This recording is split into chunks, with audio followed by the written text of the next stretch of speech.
Hi hello everyone. तो कैसे आप लोग? आप सबका फिर स्वागत है हमारे चैनल पर, जहां पर कि टीचर्स आपको दिल और दिमाग दोनों से पढ़ाते हैं। तो बच्चों, हम लोग जो है इस चैप्टर को कर रहे थे हेरिडिटी इवोल्यूशन। आज इसी चैप्टर का हम लोग सेकंड और लास्ट पार्ट शूट करने जा रहे हैं, जो कि इवोल्यूशन पर बेस्ड होने वाला है। इसके पहले हमने हेरिडिटी के बारे में कंप्लीट अंडरस्टैंडिंग कर लिए। सारे टॉपिक्स ऑलरेडी कवर हो चुके हैं, जो कि हमने पहले भी बताया था कि कुछ बोर्ड्स में सिर्फ हेरिडिटी आ रहा है और कुछ बोर्ड्स में हेरिडिटी एंड इवोल्यूशन दोनों आ रहा है। तो आज हम लोग उसका सेकंड और लास्ट पार्ट एक्सप्लेन करेंगे बिल्कुल डिटेल में, जिसके बाद आपके सारे डाउट्स होंगे क्रिस्टल क्लियर। तो बच्चों, बिना किसी तरह के चैप्टर शुरू करते हैं। चैप्टर शुरू करने से पहले आप लोग हमारे चैनल पर नए हैं, चैनल को लाइक, शेयर और सब्सक्राइब करना बिल्कुल ना भूलें, जिससे कि आप लोग हमारे आने वाली नेक्स्ट वीडियो को नोटिफिकेशन बिल्कुल भी मिस ना कर पाए। चलिए शुरू करते हैं चैप्टर को, जिसका कि नाम है हेरिडिटी इवोल्यूशन। आज हम लोग समझेंगे बच्चों इवोल्यूशन को। Let's begin the chapter. Okay, so evolution को हम लोग बच्चों शुरू कर रहे हैं। इवोल्यूशन होता क्या है, इसमें क्या क्या स्पेसिफिक चीजें होगी, ये कैसे वर्क करेगा, क्या बेनिफिट्स है इसके और क्या इसके लॉसेस है। आज हर एक सिंगल पॉइंट हो गया आपके क्रिस्टल क्लियर। तो शुरू करते हैं टॉपिक्स को। ओके, सो ये आपको डायग्राम दिखाई दे रहा है, इसमें कुछ बर्ड्स और कुछ आपको बीटल्स यानी कुछ इंसेक्ट दिखाई दे रहे होंगे। ओके, इससे हम लोग बात करें इवोल्यूशन होता क्या वो समझते हैं। ओके, तो हमारा जो जीन है या डीएनए है, ये हमारे जो कैरेक्टर जिसमें एनवायरनमेंट जिसमें हम रहते हैं, तो उस एनवायरनमेंट के अकॉर्डिंग खुद को ढालना, अपने आप को इवॉल्व करना, अपने आप में न्यू वेरिएशंस, न्यू कैरेक्टर लाना फॉर द बेटर सर्वाइवल, यही आपका इवोल्यूशन होता है। और ये आपका फिनोटाइपिक भी हो सकता है और जीनोटाइप भी हो सकता है। फिनोटाइप मीन्स आपके फिजिकल कैरेक्टर इसमें अपीयर होंगे और जीनोटाइप मीन्स इसमें जेनेटिकली मॉडिफाइड होंगे ऑर्गेनिजम्स। तो चलिए बात करते हैं, देखिएगा एक एक करके समझते हैं। ये तीन वर्ड्स हमको समझने। फर्स्ट क्वेश्चन नेचुरल सिलेक्शन क्या होता है, जेनेटिक ड्रिफ्ट क्या होती है, और हमारा third situation non genetic variations क्या होते हैं। इन तीनों पर बच्चों बिल्कुल डिटेल में बात करेंगे हम लोग। चलिए समझते हैं। सबसे इस डायग्राम के थ्रू हम चलते हैं कि होता क्या है। सो फर्स्ट वाला डायग्राम आपको दिख रहा होगा, जिसमें कि मैक्सिमम बीटल्स का कलर जो रेड है और इसमें एक आध बीटल आपको दिख रहा है जो कि ग्रीन कलर से इंडिकेट हो रहा है। तो बच्चों, ये जो आपकी क्रो या जो बर्ड्स है, ये बीटल्स को इजीली आइडेंटिफाई कर पाएंगे और इजीली ईट कर लेंगे, इनको कंज्यूम कर लेंगे, इनका शिकार कर लेंगे, इनको हर्ट कर लेंगे और इनको खा जाएंगे। अब जो ग्रीन वाला जो बीटल है ना, जो आपको दिखाई दे रहा है, ये ग्रासेस में, लीव्स में, प्लांट्स में इधर उधर हो जाएगा, इससे कि प्लांट के साथ मिक्स हो जाएगा, तो इसको बर्ड्स इजीली आइडेंटिफाई नहीं कर पाएंगे। तो अब ये जो बर्ड है, जो ये रेड वाले है ना, तो इसको मैक्सिमम को ना ईट कर लिया, तो नेक्स्ट जनरेशन में क्या होगा, जो ग्रीन वाले हैं वो अपने आप को इवॉल्व करेंगे और उनकी स्पीसीज बढ़ेगी और रेड वाले जो है वो कम होते जाएंगे, जिससे कि वो इन्वायरमेंट में लॉन्ग टाइम तक बने रहे। आगे देखते हैं, आपने थर्ड कैरेक्टर में देखोगे कि रेड का स्पीसीज और कम हो गए, ग्रीन और बढ़ गए, और लास्ट स्टेज में आते हैं आपको इतना इवॉल्व कर लिया इन्वायरमेंट के अकॉर्डिंग, इतना ढाल लिया, इतने चेंजेस आ गए इनमें कि ये ऑर्गेनिज्म अपने आप को प्रॉपरली ग्रीन वाले ही बचे, रेड वाले बीटल्स खत्म हो गए। इसको किसने सिलेक्ट किया?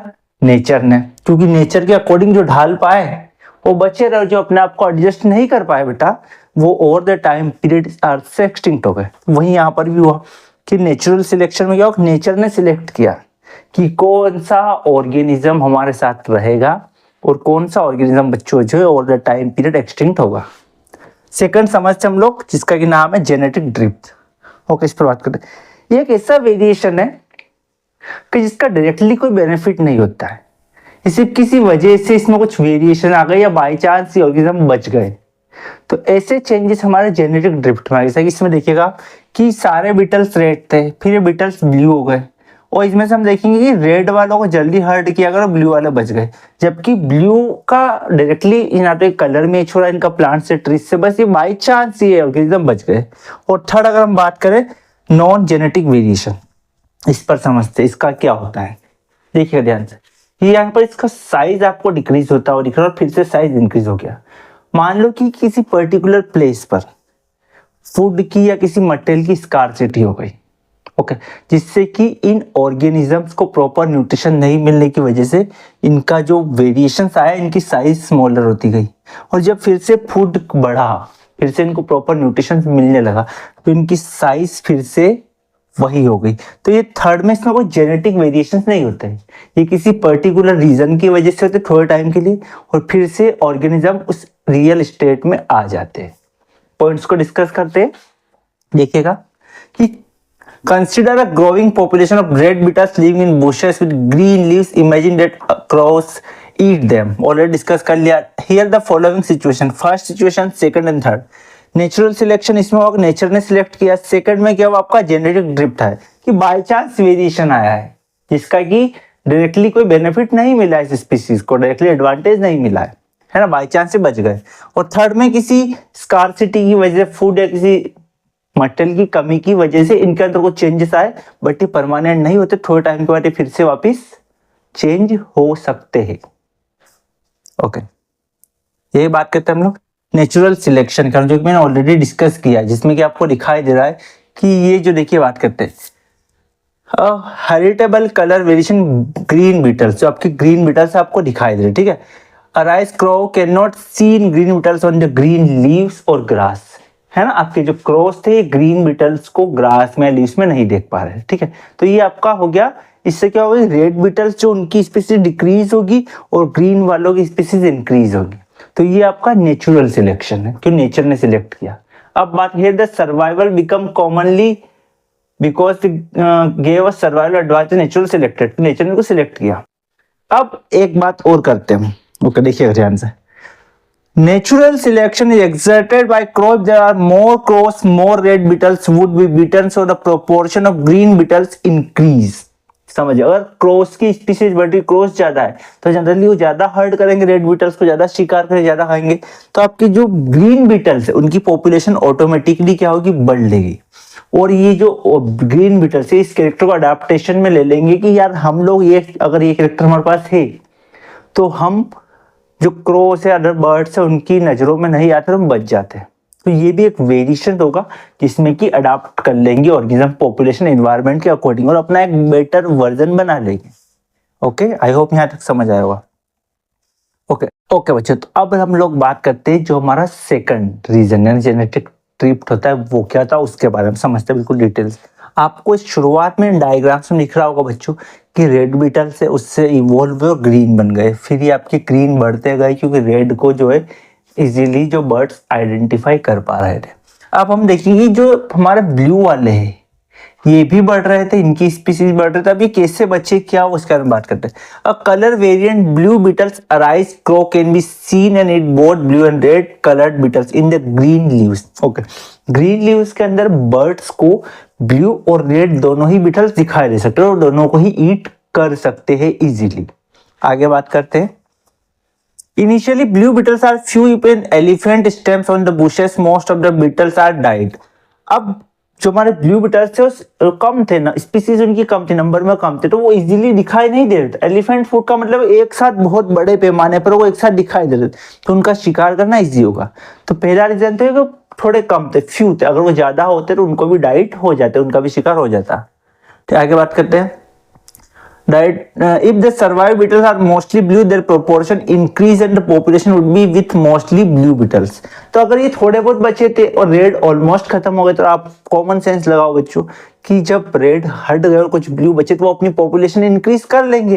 तो वही हुआ. तो here the colour change has no survival advantage. तो ये कलर चेंज का कोई सर्वाइवल एडवांटेज नहीं मिला, ये एक्सीडेंटली हुआ है कि रेड जो थे उनकी स्पीसीज ज्यादा थी और ब्लू की कम थी, तो रेड इजीली बर्ड्स को विजिबल उनको शिकार किया और ब्लू की स्पीसीज कम होने की वजह से वो इजीली नहीं मिल रहे थे. तो अब रेड खत्म हो गए तो ब्लू का है वो बढ़े. बट ये कोई जेनेटिकली मॉडिफिकेशन नहीं, ये एक छोटा मोटा चेंज था जो जेनेटिक ड्रिफ्ट की वजह से आया and change the common character of the few new population. और ये कॉमन कैरेक्टर कुछ न्यू पॉपुलेशन में आपको देखने को मिला. तो जेनेटिक ड्रिफ्ट का मतलब वही है कि कैरेक्टर तो है बट इसका डायरेक्टली कोई एडवांटेज नहीं मिला है, ये बाय डिफॉल्ट आ गया है. ठीक है, तो इस पर बात कर ली हम. चले आगे बढ़ते. थोड़ा सा in a very large population such event do not have major influence but accident in small population can change the frequently some genes. This is called genetic drift. ध्यान समझना, ये बहुत लार्ज पॉपुलेशन में नहीं होता है बट कुछ छोटे मोटे वेरिएशंस की वजह से ऑर्गेनिज्म में स्मॉल पॉपुलेशन में जो चेंज आते हैं वो जेनेटिक ड्रिफ्ट कहलाता है. पर इसका डायरेक्टली स्पीसीज को कोई बेनिफिट नहीं होता. आई रिपीट कि वो चेंजेस है जो किसी लार्ज पैमाने पर नहीं होकर स्मॉल लेवल पर होंगे और उसकी वजह से ऑर्गेनिज्म में जो चेंज आ रहा है, पर इस चेंजेस का उस स्पीसीज को डायरेक्टली कोई एडवांटेज नहीं मिलता। इसी को बच्चों हम लोग जो जेनेटिक ड्रिफ्ट के नाम से जानते हैं। Okay, it provided diversity without adaptation. Okay, इसमें डाइवर्सिटी तो मिलती है पर हमको अडेप्टेशन नहीं मिलता। अडेप्टेशन यानी उस कैरेक्टर को डायरेक्टली एक्वायर नहीं किया जाता है, तो डाइवर्सिटी पर अडेप्टेशन देखने को नहीं मिलेगा। आई होप यहां तक आपकी चीजें क्लियर हुई होगी। ओके, अब समझते हम लोग नॉन जेनेटिक वेरिएशंस का, जो हमारे थर्ड वाला कैरेक्टर था जिसमें जीन्स का कोई रोल नहीं था। ओके, बात करते हैं।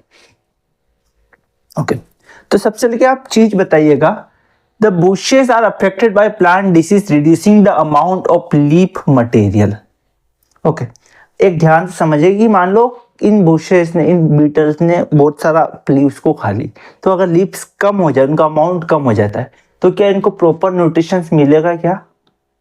कि किसी पर्टिकुलर एरिया में बहुत सारे लीव्स थी, प्लांट्स थे, और इन बुशेस ने, बीटल्स ने उसको ईट कर लिया, ठीक है, तो क्या अब वहां पर न्यूट्रिशन की कमी हो सकती है? तो बिल्कुल देखिएगा, तो पोर नरिशमेंट मिलने की वजह से इनका वेट रिड्यूस हो जाएगा और इनमें कोई जेनेटिक चेंज नहीं आया है, और कुछ टाइम के बाद जब इनको प्रॉपर न्यूट्रिशन मिल गया, मतलब प्लांट में डिसीज ठीक हो गए, प्लांट वहां का फिर से ठीक हो गए, तो इनकी साइज जो फिर से वो बढ़ जाएगी।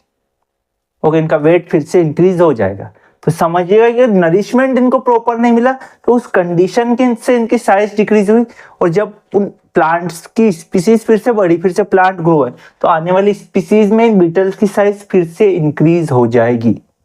ये आपका यहाँ पर कोई भी जेनेटिक वेरिएशन देखने को नहीं मिला, इसी को हम नॉन जेनेटिक वेरिएशंस बोलते हैं, जो कि थोड़े टाइम के लिए हो सकते हैं, और फिर से स्पीसीज को जब प्रॉपर न्यूट्रिशन नरिशमेंट मिलेगा, तो स्पीसीज बच्चों फिर से क्या है, अपनी ओरिजिनल स्टेट में आ जाएगी। आई होप यहाँ तक आपको समझ आया होगा। चलिए आगे बढ़ते हैं। ओके, अब आप एक चीज देखिएगा कि ये आपको कुछ माइस दिखाई दे रहे, चूहे है ना, तो कुछ साइंटिस्टों ने क्या किया कि इनमें चेंजेस का पता लगाना, कि उन्होंने क्या किया, कुछ स्पीसीज में इनकी टेल को कट कर दिया और फिर इनको रिप्रोड्यूस होने दिया, है ना। तो हम देखेंगे हर स्पीसीज में जब टेल को काटा गया, माइस की ब्रीडिंग हुई, तो कभी भी ऐसा नहीं हुआ कि उस माइस की जो स्पीसीज जिसकी टेल को हमने कट किया वो टेल लेस हो, नहीं हुआ। नेक्स्ट जो माइस का बर्थ वो अपनी टेल के साथ ही हुआ। तो हम ये कह सकते हैं कि अगर फिजिकली हम किसी ऑर्गेनिज्म का कोई बॉडी पार्ट कट करें, उसको हटा दें, तो इसमें जेनेटिकली कोई वेरिएशन देखने को नहीं मिलेंगे, उसके जीन में कोई भी चेंजेस नहीं हो रहे। तो हेरिडिटी जो होती है वो जेनेटिक्स एजेंशियल होते हैं, उसमें क्या एजेंशियल होंगे, जेनेटिक्स। जबकि जेनेटिक्स में कोई वेरिएशन नहीं आ रहे तब तक ऑर्गेनिज्म हेरिडिट नहीं होगा। जैसा कि इस माइस वाले एग्जांपल से हम समझ सकते हैं कि इन टेल्स को कट किया, बट इनकी जो नेक्स्ट स्पीसीज आई, ऑफस्प्रिंग आई, वो टेललेस नहीं थे, अपनी टेल के साथ ही थे। तो हम कह सकते हैं कि जेनेटिक वेरिएशन या आपका नेचुरल सिलेक्शन जो होता है वो जेनेटिक मटेरियल के साथ होता है। इवोल्यूशन जेनेटिक मटेरियल एजेंशियल है, जो आपकी इसमें कोई वेरिएशन आएगा उसके लिए। ओके, ये एक बहुत बड़े साइंटिस्ट है, चार्ल्स रॉबर्ट डार्विन। ओके, तो इन्होंने इन फिंचेस के ऊपर कुछ एक्सपेरिमेंट किए थे, ठीक है। फायर हो गया south America and proposed idea evolution by natural selection, but could not explain mechanism evolution. इन्होंने इवोल्यूशन के बारे में तो बात की, इन बर्ड्स को लेकर, उनकी जो आपकी फिंचेस बर्ड्स को लेकर के इनमें कैसे चेंजेस आ रहा है एनवायरनमेंट की वजह से, नेचुरल सिलेक्शन की वजह से, बट इसके इन्होंने मैकेनिज्म नहीं समझाया और कोई एविडेंस प्रॉपरली नहीं दिया जाता, जिससे कि हम लोगों को इस बारे में ज्यादा जानकारी नहीं मिल पाई। बच्चों आगे बढ़ते हैं चीजों को लेकर। ओके, उसके बाद ये तीन जो साइंटिस्ट हमारे, इनके बारे में बात करते हैं, ये क्या थे, इन्होंने क्या किया। JBS हार्डलर ने suggested that life developed from simple inorganic molecule. इन्होंने कहा कि जो लाइफ है वो इनऑर्गेनिक मॉलिक्यूल के मिलने से फॉर्म हुई। क्या है कि लाइफ जो है कुछ इनऑर्गेनिक मॉलिक्यूल्स के मिलने से फॉर्म। उसके लिए इन्होंने क्या किया, एक एक्सपेरिमेंट, इसको स्टैनले मिलर का एक्सपेरिमेंट भी बोलते हैं। अब क्या किया जाए, इन्होंने एक ऐसा पूरा सिस्टम बनाया, देखिएगा ध्यान से। अमोनिया को लिया, मीथेन को लिया, हाइड्रोजन सल्फाइड को लिया, बट यहाँ पर ऑक्सीजन को नहीं लिया। तीन चीजें ली इन्होंने, ammonia, hydrogen sulphide and methane. Oxygen को नहीं रखा और टेम्परेचर को 100 डिग्री से कम रखा। ठीक है, इन्होंने देखा spark pass through the gas, और इसमें इन्होंने स्पार्क ने हीट दी, इसको लाइट दी। क्या हुआ, इन्होंने देखा gas mixture to stimulate lighting at the end of a week 50% of carbon converted to simple compound like amino acid. तो कि उसमें से हीट देने के बाद लगभग 15% जो सब्सटेंस था, 15% जो सब्सटेंस था वो ऑर्गेनिक एमिनो एसिड्स में फॉर्म हो गया। ये इनकी एक्सपेरिमेंट का रिजल्ट था और इन्होंने क्या किया उसके हम आगे समझते हैं। ओके, अब समझते स्पेसिएशन क्या होता है। ओके बच्चों, क्या समझेंगे स्पेसिएशन, स्पेसिएशन क्या होता है उसके हम बच्चों हम लोग जो बात करेंगे। ओके चलिए समझते हैं, देखिएगा ध्यान से। आपको यहाँ पर दिख रहा होगा एक माइक्रो इवोल्यूशन, क्या दिख रहा है, माइक्रो इवोल्यूशन। ओके समझते, तो माइक्रो इवोल्यूशन का मतलब है कि ऑर्गेनिज्म में बहुत मिनिमल छोटे मोटे कोई चेंजेस आ रहे हैं, कोई भी ड्रास्टिक या बड़ा वेरिएशन देखने को नहीं मिल रहा है। तो ऐसे इवोल्यूशन को बच्चों हम लोग जो माइक्रो इवोल्यूशन बोलते हैं। तो समझते, minor genetic change occurring in a population is called micro evolution. Okay, genes में ऑर्गेनिज्म में माइक्रो चेंजेस, छोटे मोटे जो चेंजेस है इसके इवोल्व हो रहे, तो ऐसे चेंजेस को बच्चों हम लोग जो माइक्रो इवोल्यूशन बोलते हैं। जैसे कि डॉग्स में आपको दिख रहा होगा बिल्कुल मिनिमल कॉस्मेटिक से चेंज है, तो इस टाइप के चेंजेस कहलाता है माइक्रो इवोल्यूशन। आगे बढ़ते, speciation is an evolutionary process of formation of new species. ठीक है, स्पेसिएशन क्या है, इवोल्यूशनरी इसमें फॉर्मेशन होती है new species if population split into two such they can not reproduce. अगर ये स्पीसीज चेंज हो गई इनकी ना, तो ये स्पीसीज आपस में रिप्रोडक्शन नहीं कर सकती, रिप्रोड्यूस नहीं कर सकते। तो ध्यान रखिएगा कि अगर इवॉल्व हुए ऑर्गेनिज्म उनकी स्पीसीज चेंज होती है, उस केस में वो स्पीसीज वो ऑर्गेनिज्म आपस में रिप्रोड्यूस नहीं कर सकते। ओके, अब बात करते हैं हम लोग जेनेटिक ड्रिफ्ट के बारे में। ध्यान समझे, बहुत इजी है। मान लीजिए आपके बीटल्स है, ठीक है, और इन बीटल्स को ये आपकी बर्ड्स जो हार्म पहुंचाते इनको खाती। अब क्या हुआ होगा, इनमें से कुछ बीटल्स है ना, या तो कहीं दूर चले गए होंगे या फिर बर्ड जो है उनको उठाकर कहीं और लेकर चले गए, वहां पे इनको डाल दे, तो वहां पर न्यू बीटल्स के साथ मिलकर इन्होंने अपनी एक नए टाइप के बीटल्स को बना दिया, अपना कलर वाले बीटल्स भी वहां पर आ गए। तो इसी को हम लोग जेनेटिक ड्रिफ्ट पे, जिसमें डायरेक्टली कोई जेनेटिक चेंजेस नहीं आया है, ठीक है, और इसका कोई डायरेक्टली एडवांटेज भी नहीं मिला है, और ये बहुत सारी पॉपुलेशन में थोड़ा बहुत हमको देखने को मिलेगा। इसी को हम लोग जेनेटिक ड्रिफ्ट बोलते हैं। उसी का हम बात कर रहे हैं हम लोग। ओके, अब हम समझते इवोल्यूशन में क्लासिफिकेशन होता क्या है। चलिए बात करते हैं इसके बारे में।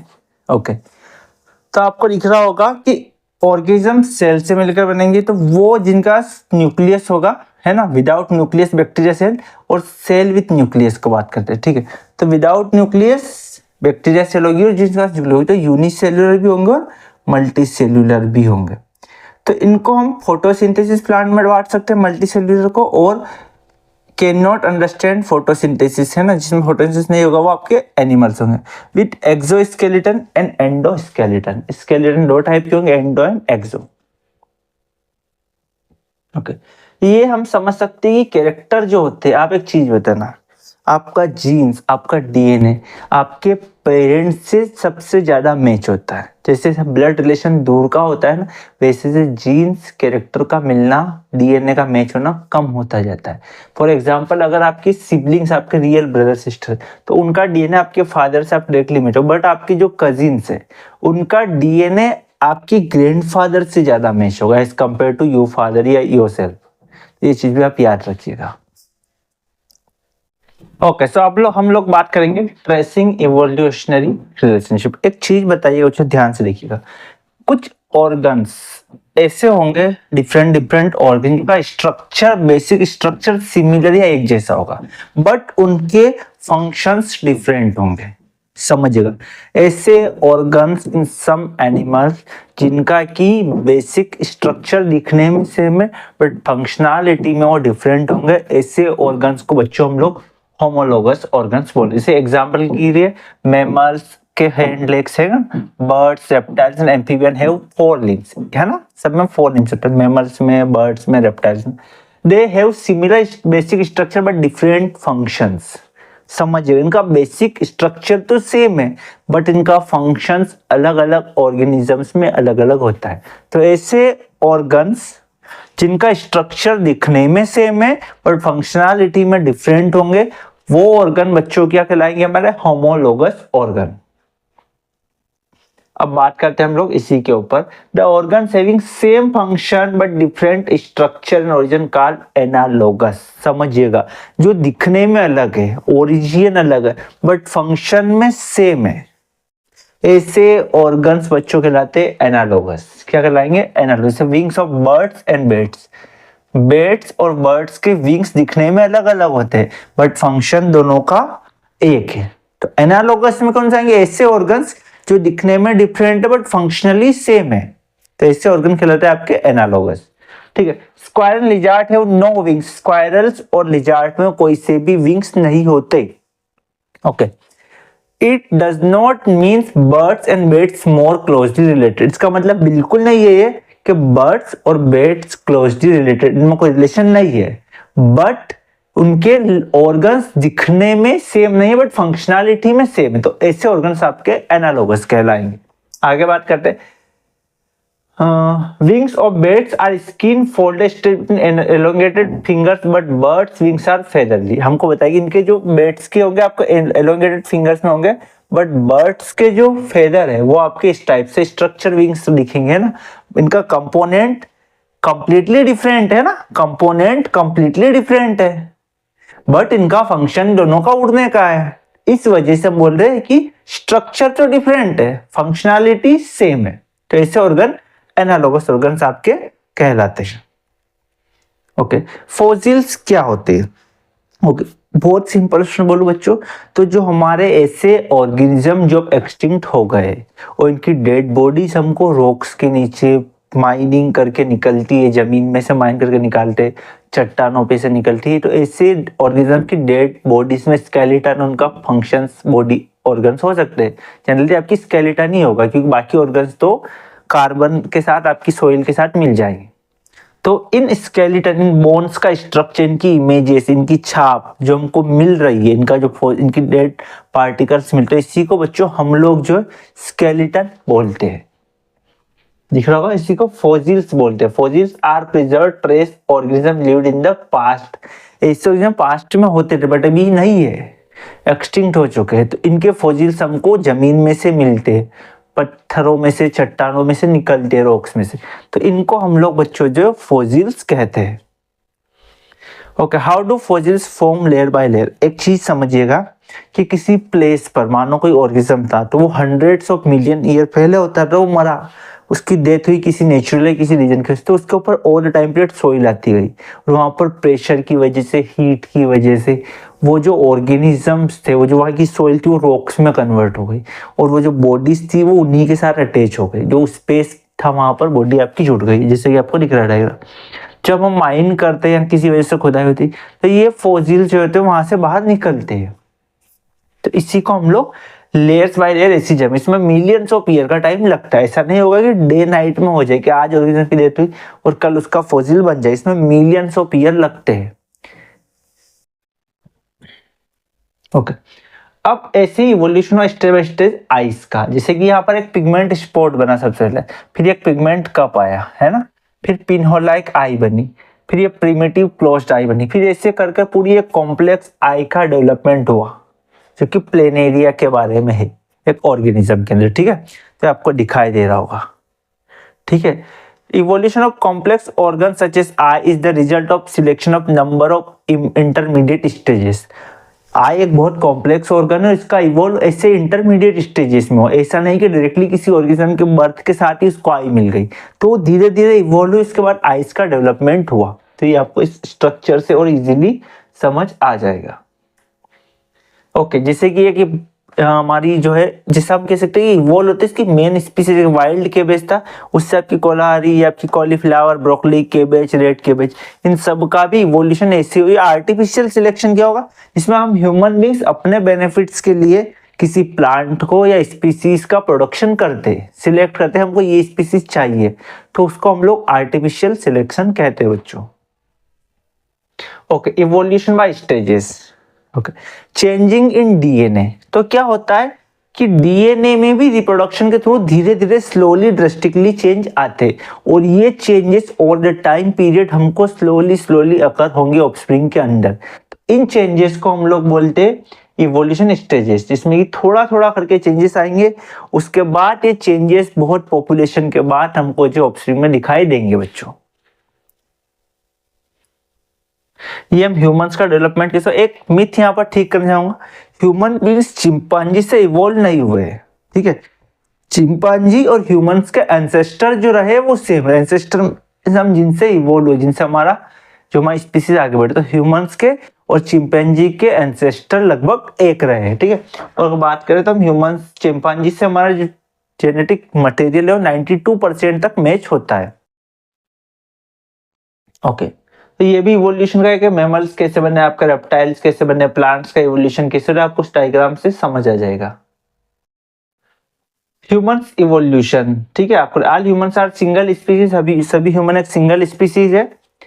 The earliest member of human sapiens homo sapiens evolved in Africa, सबसे पहले अर्लीस्ट ह्यूमन जो है होमो सेपियंस का इवॉल्व अफ्रीका में हुआ था, जिसमें couple of 100,000 year ago same of human affect ancestor last Africa. समझिए ध्यान से, इनमें से क्या हुआ कि कुछ ह्यूमन एंसेस्टर या कुछ ह्यूमंस जो थे वो अफ्रीका से चले गए, कहीं और चले गए, तो उस वजह से किसी डिफरेंट प्लेसेस पर भी ह्यूमन का ओरिजिन होने लगा, ठीक है। सबसे पहले क्या हुआ कि ह्यूमन का इवॉल्व जो है होमो सेपियंस का, उसको हम लोग अफ्रीका में मानते हैं, और यहाँ से कुछ हंड्रेड्स ऑफ ह्यूमन जो है वो छोड़कर चले गए अफ्रीका को। The migrant slowly spread from Africa to west Asia, यहाँ से क्या हुआ, अफ्रीका से कुछ माइग्रेट ह्यूमंस होमोसेपियंस आपके कहाँ चले गए, वेस्ट एशिया में चले गए, कुछ सेंट्रल एशिया में चले गए, कुछ Eurasia, south Asia, east Asia, ऐसे सब जगह बढ़ गए। They travel down the island of Indonesia, और ये ट्रेवल करते करते इंडोनेशिया के आइलैंड में भी पहुंचे, और इस टाइप से जो है ह्यूमंस का, पूरे मॉडर्न ह्यूमन का डेवलप हुआ, और ह्यूमंस जो ओवर द वर्ल्ड फैलते गए। तो इसी के साथ बच्चों हमारा चैप्टर ओवर होता है। आई होप आपको वीडियो पसंद आई होगी। अगर वीडियो पसंद आए तो चैनल को लाइक, शेयर और सब्सक्राइब करना बिल्कुल ना भूलें। Thanks for watching.